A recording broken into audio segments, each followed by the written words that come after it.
Amici di Generazione Non Stop, benvenuti, siamo a Progetti per l'estate. Eccoci, Generazione Non Stop. Ciao Team Tarantino, Ciao benvenuto. ciao, ciao, grazie, Ciao grazie. carissimo. Allora, voglio iniziare immediatamente parlando di come ci siamo conosciuti. Innanzitutto tu sei un producer, meglio, DJ ok? producer.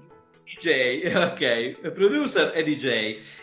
Ci siamo conosciuti un'estate da zona vicino Cefalù, mi ricordi il paese Campo Felice. Campo Felice di Roccella, giusto? Esattamente, sì. Ok, dove è nato il Safiri, quindi Sì. questo locale che ho gestito, ho progettato, insomma da zero ho creato questo locale e ci voleva qualcuno veramente famoso, veramente conosciuto, Grazie. veramente forte e ho rintracciato, perché giustamente non conoscevo nessuno nella zona di Cefalù, Tin Tarantino.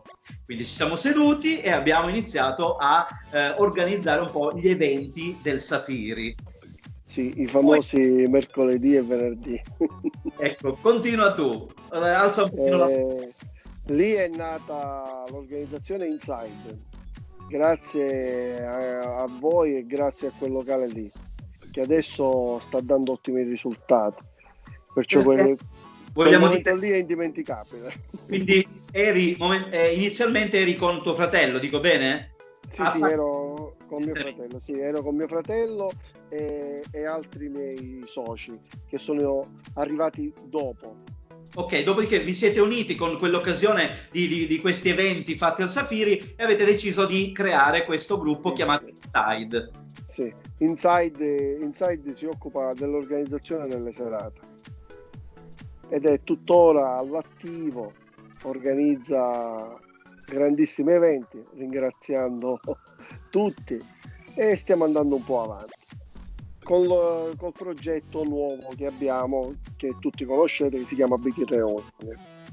Ok, la Big Perché Reunion. Inside è il distaccamento organizzativo della Big Reunion, che sono composti da 4 elementi, di cui 3 siamo DJ producer e uno è il vocalist del gruppo.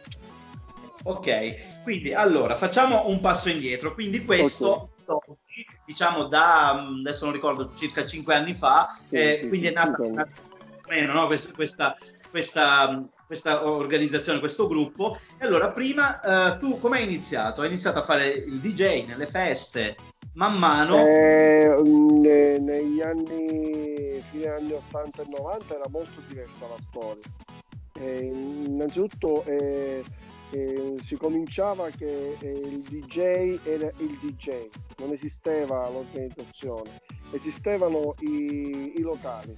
I locali erano famosi per sé, per esempio il Cerchio, l'Anywell, Grenze, perciò la gente andava nel locale. Dentro il locale c'era la figura del DJ resident. Io ho cominciato con i pomeriggi, i sabati Perfetto. pomeriggi e le domeniche pomeriggio, perché allora si Quanti anni avevi? ballava. Vabbè, Quanti anni avevi? 15 anni. Ok.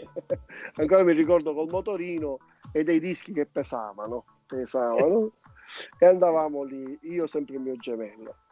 Il discorso era che nei pomeriggi, cioè nella sera,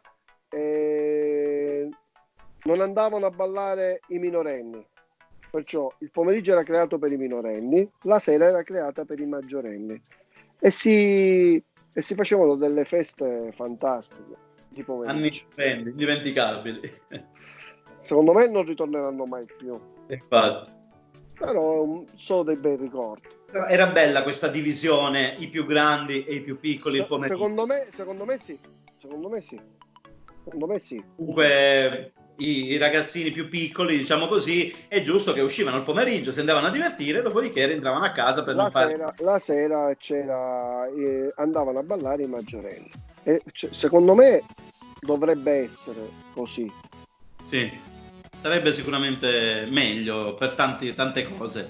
Anche se, Una diciamo, cosa, dai, sì. dopodiché quindi hai cominciato a fare i pomeriggi, quindi magari le feste private, poi appunto i locali che hai frequentato in quegli anni così iniziali, li ricordi? Ah, sì, sì, quelli non si Anche i possono mai paesi. dimenticare. Allora, noi abbiamo fatto tanto l'Anyway, un locale famosissimo che non esiste più. I locali che io ti sto citando, dove si trovavano? allora, l'Anyway si trovava in via Maggiore Tosello a Palermo. No, Cefalù era dentro Cefalù, dico, oppure... No, Palermo, io ho iniziato a Palermo. Ah, ho capito, sì. Io a Cefalù poi sono andato in un secondo tempo. Ho capito. Ho lavorato al Cerchio, a Strasburgo, il Grenz famosissimo dei pomeriggi, e poi un locale che adesso tuttora ancora c'è. Io ho lavorato all'Axis, che è in via Belgio, e ancora tuttora con lo stesso proprietario è all'attivo. Funziona. È rimasto l'unica discoteca degli anni 80 aperta. Ok. Poi abbiamo iniziato con un tipo di musica, però, con un tipo di musica che allora non era commerciale. Noi non facevamo gli anni 90 commerciale, ma cercavamo sempre dei suoni nuovi. Infatti facevamo una commerciale diversa a quello che tutti i DJ proponevano, che andava più sulla techno allora. Ok, quindi un po' più tosta, dai. Un po' più tosta, perché nei pomeriggi te lo potevi permettere, la sera magari no. Sì. Belle queste differenze che c'erano tra allora e oggi. Dopodiché, finendo questa fase, come hai iniziato a produrre? Perché? Qual è stato l'incontro, la scintilla che ha fatto i primi pezzi? Avevamo un'organizzazione che si chiamava Eternity ospitava tutti i migliori DJ del mondo: Tony Enfris, Roger Sanchez, Little Vega, tra gli italiani famosissimo Ralph Coccoluto, Vannelli, che più ne ha più ne metta, che ne abbiamo fatte tante serate. L'incontro decisivo è stato con Italia Network, con Alex Benedetti, che allora faceva un programma in radio, Italia Network, e cominciamo lì a diventare amici, e lui mi diceva sempre: perché non facciamo qualche produzione, perché non facciamo qualche disco, perché non facciamo qualche cosina. E allora abbiamo buttato giù delle idee, e da lì è nato il tutto, che premetto io, tra l'altro, io come produttore non produco personalmente la musica, attenzione, perché io non sono un musicista. Io metto le mie idee, tutto quello che voglio fare, in mano ai professionisti, in modo tale che mi sviluppano il lavoro che voglio io. E io produco i miei dischi così, perché magari qualcuno in passato mi ha detto: ma tu non suoni nessun strumento musicale. Sì. Io questa cosa ci tengo a dirlo. Sì. Ragazzi, io dietro di me ho 2 producer, sono fortissimi, tra cui è Caruso e Valenziano. Io quando entro in studio, io metto la mia idea in studio, ma loro sono che la sviluppano. In questo senso magari possibilmente chi ascolta chiederanno: in che senso un producer quindi dà un'idea? Cioè l'idea in cosa consisterebbe? Con il genere, il sound che scegli? Ma guarda, alla ricerca musicale, loop particolare? Alla ricerca sempre musicale. Io sono tutto il giorno, come vedi, sono qui con i miei vecchi dischi e cerco sempre magari un'idea, qualcosa, qualche groove, e noi poi si ci avvicina, o la melodia si ci avvicina, cioè almeno per quello che riguarda le mie produzioni. Senti, sì. Perché a me piace tanto scavare nel passato, ogni tanto prendere qualcosa e farla mia, come tra l'altro fanno tutti, attenzione. Sì, vabbè, ma questo è alla fine la cultura musicale che porta a nuove idee, nuovi sviluppi. Sì, nuove idee. C'è l'annata in cui magari c'è il pezzone, il filone degli anni 90, c'è il filone degli anni 80, e allora tu vai lì alla ricerca musicale di quello che può essere una tua idea, in questo caso una mia idea, sviluppata dai musicisti e dai produttori veri e propri. Però giustamente la frase è DJ producer, per la maggiore, ecco. Sì.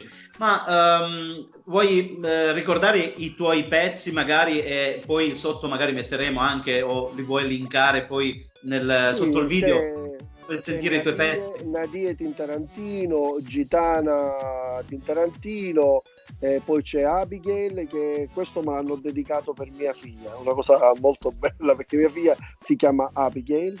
E in studio è nata sta cosa qui, che l'abbiamo fatta non, cioè l'abbiamo fatta per noi, cioè mi hanno fatto un regalo a me personalmente. Ok. Io di questo ne sono gelosissimo. Questi sono i 3 pezzi che vanno per la maggiore di Tintarantino, perché poi ci sono tutti quelli che abbiamo stampato con la Big Reunion, dove io faccio parte di questo gruppo. Ok, bella sta cosa che ti hanno dedicato per la figlia, Sì, insomma, sì, alla sì, canzone. è stato un regalo bellissimo. Vedere su YouTube il nome di mia figlia è emozionante. Poi la bambina adesso lo capisce, magari se lo ascolta. Ogni tanto devo dire che se l'ascolta. La vuole sentire, Sì. giusto. Se lo fa suo, ecco. Ma allora, quindi tu momentaneamente, diciamo, prima di questa quarantena, che quindi appunto siamo tutti a casa, come penso quindi anche tu, e cosa stavi facendo negli ultimi, non so, l'ultimo anno, gli ultimi 2 anni? Diciamo, gli ultimi 2 anni abbiamo girato tanti in estate in tutti quasi i paesi delle Madonie. Impressionante. Okay. Abbiamo avuto un calendario abbastanza impegnativo. L'ultimo, cioè lo scorso anno è rientrato il locale famosissimo di Cefalù, Le Vele Club, dove lì abbiamo fatto veramente tanto. Lo ricordo, bello. E grazie ai proprietari nuovi che ci hanno dato l'opportunità e hanno creduto in noi. Sì. Invece quest'anno cioè proprio prima di arrivare alla quarantena, avevamo un calendario importante. Le ultime 2 serate che dovevamo fare erano tutte e 2 a Palermo. Una famosissima era il Mob Disco, dove che per la prima volta la Big Reunion presentava la Metempsicosi, Franchino, Ricky Leroy, Mario Più, tutta questa gente. Era un evento che si doveva fare il 4 aprile, scusate, importantissimo per noi. Ma pensi che possibilmente quello che potrebbe essere un normale luglio-agosto si riesca a far slittare io spero, per dire, quindi continuare fino al periodo natalizio, oppure che idea ci sono? Io il mio sogno, che penso è per tutti i DJ, per tutti gli organizzatori, per tutti quelli che vanno a divertirsi, no? Io penso che dovrebbe ripartire tutto, secondo la mia opinione, dal 1° luglio. Perché se ti dicono a te che a luglio non puoi aprire e puoi partire ad agosto non partirebbe nessuno investirebbe un capitale solo per un mese. Questo è chiaro. Speriamo bene. Speriamo bene. Speriamo che si riparta noi a dirlo. Io ho visto un articolo che già in Cina i locali già l'hanno iniziato prima, e quindi speriamo, vedremo gli scienziati in questo caso cosa spero a luglio magari. Sì. È difficile, ma non per noi, perché dipende dal monitoraggio di quello che succede ora e quindi le valutazioni. Io dico una cosa, una valutazione mia che ho fatto personale: se l'epicentro sarebbe stato al sud non avrebbero chiuso l'Italia.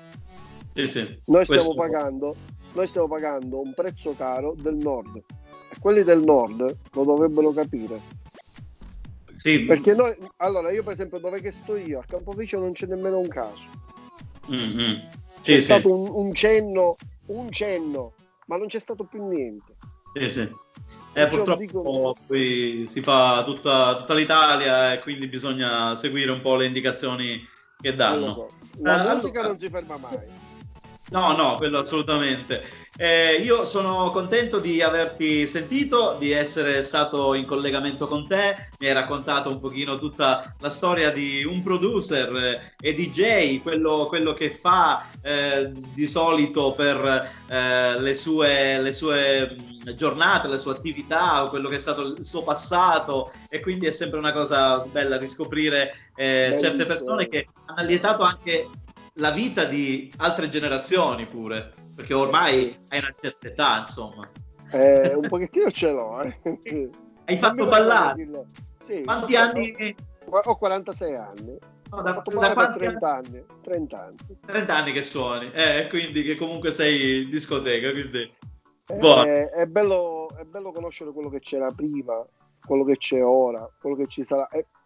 Io, ringraziando a Dio, ho visto l'evoluzione anche della tecnologia del DJ, musicassetta, giradischi, il CD player, il controller. Facevo una radio di cassette io, quindi bellissima questa cosa. Mi ha fatto piacere questo salto nel passato. Chiudiamo il nostro spazio e grazie mille Team Tarantino. Grazie a te, grazie a te. Flash anni 80 sono stato bene davvero. Grazie mille e speriamo che l'estate inizi presto. Un bacione ragazzi. Ciao. Grazie, buon lavoro. Ciao.